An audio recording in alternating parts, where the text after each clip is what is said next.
the Camp Denman bushcraft fort. You'll see some bamboo walls, these top walls, half walls like this, around the sides of it. But we've recently been attacked by wild animals. All the, my grandpa's cows that I did not know. I guess Spanish moss is like addicting to them or something, because we had stuffed all of the cracks of this fort with Spanish moss, and the cows break in here. They put their heads through here and they smash us down, and they pull our door apart, and they ate almost every bit of Spanish moss out of here, which blows my mind. But so Steph bushcrafted this door together for me, and it's still held up fairly well. So open that up, and got my little bushcraft door holder here, keep it propped open. But head inside. Bushcraft cribs. All right. So on the inside here, I've got firewood storage, little cinder block heater fireplace that we put together, big tarp roof, some chairs that were actually left out here in the woods that I've kind of scavenged, and this is just a car seat pad because these chairs have no backs, so I threw this on here for a little more comfort. A toggle thing I was whittling. Here's our table, and I got my bushcraft rakes for when I'm making fires. I just found this little stick that looked like a rake, and then found some old metal wire to put on here for support. And when I make fires, I can get all the leaves and sticks out of the way. I got a stuff bag full of fat wood.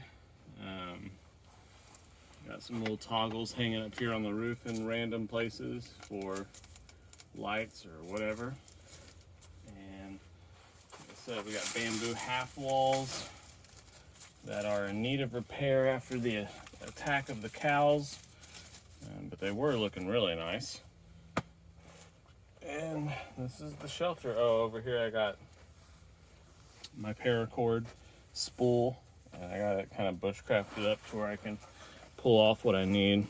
And then it doubles as a coffee cup holder. Fishing pole over there, little tackle box over here, and yeah, this is the Camp Denman fort. What? I'm talking about how the fireplace works. Oh, yeah. So, well, we tried to clay it, but it didn't. I think we need to go a lot thicker on the clay because it cracked in a lot of spots. But basically, you would start your fire right here on this little foundation stone thing right here. Get your fire going, and then move it into the fireplace in there. Get it, and then you can just grab.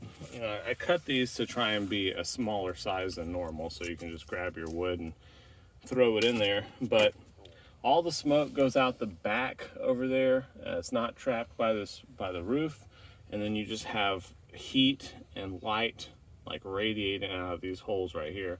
So when we camped out here last time, all the kids were just lined up right here because of how much like warmth, and it was a winter camp, so it got kind of chilly, not too cold, but all the warmth was coming out right here, so all the kids were just like sleeping right there next to it.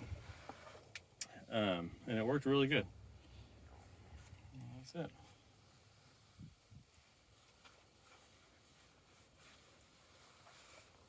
All right, so let's talk about the construction of it a little bit. So basically what I did was just frame stake frame walls, which is super simple. You just take two sticks that you want to make a stake. You sharpen one end and you crown off the other end so it doesn't get all mushy when you hammer it. And you hammer it down to the ground. Hammer another one on the other side of it. cut some logs to lay down, and then just stack them up between your stakes. And ideally you want to have some stakes on this stake, this end and this end, depending on how big of a wall it is.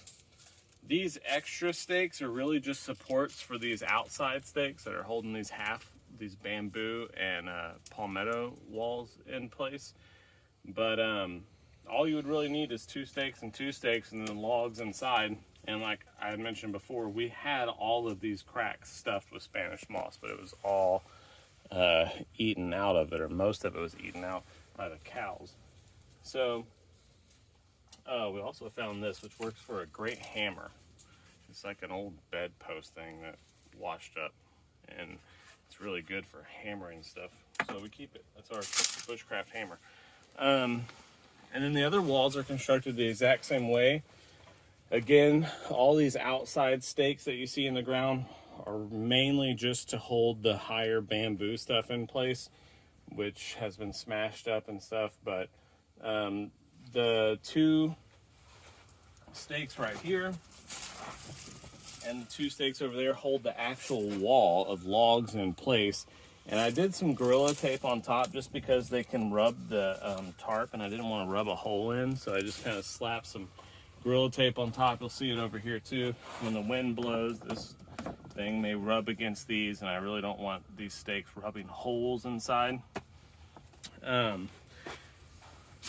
This is more Spanish moss that the cows have not gotten because it was in this bag. So keep that for remossing the cracks, if we even do that, because I don't know if the cows are going to attack it again. I did craft up this moss poker with this flat end, just shove the moss in the cracks. It worked pretty well. But let's see, what else? These walls were constructed the same way. Because I built this with cinder blocks, these are turned up, so some of the support of these back walls right here, the wood actually goes through the cinder block, just kind of keeping it extra support. And it's not anywhere close to where the fire is, so I'm not worrying about it catching on fire or anything. This tarp, I believe, is a 16 by 20, if I'm remembering correctly. But I used this, you can see up here, I have paracord that I used for a ridge line first, but it was sagging too much on me and I didn't like it.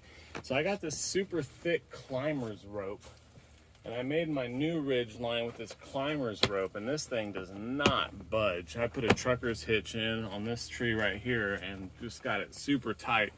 A trucker's hitch knot, that is. And I got this thing super tight, and it does not move. So I'm really happy with this ridge line and the peak I got.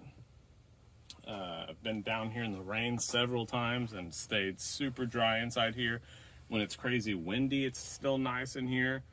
And then this door frame was just some Y poles. I dug some holes and put these Y poles in the ground, and then put a little top in between these 2 Y poles, which that just slipped out. But again, the door has been attacked by cows, so there are definitely some needs for repair in here. But the way this works, when you're camping in here at night and you're ready to close up, you got your dogs in and everything. This ridge pole up here up top has got toggles. I'll show you what they look like. I carved these little toggles right here, and I put this little area. I took this one off recently, but basically this is tied in here, and you just slip this through the frame of this door like that, and it holds it in place, and this thing won't budge. It'll stay. And then the bottom, even some more security, this bottom part right here of the frame, I have these little stakes right here. You can just stake down through the door frame like that, and the bottom and the top will not budge. I mean, this thing becomes tight against this wall, and it actually keeps it super dark in here, which we were surprised when we camped out here for the first time, because we didn't wake up until late because everything was, imagine this bamboo wall and this palmetto wall going all the way up to here the way it was before the cows got a hold of it. This door in place, this wall going all the way to the top, the sun rising up over there. It stayed super dark in here, and we slept pretty late, like 9 o'clock or something in the morning. So yeah, it did its job. Definitely blocks the wind and rain. And I think that's about it for the construction.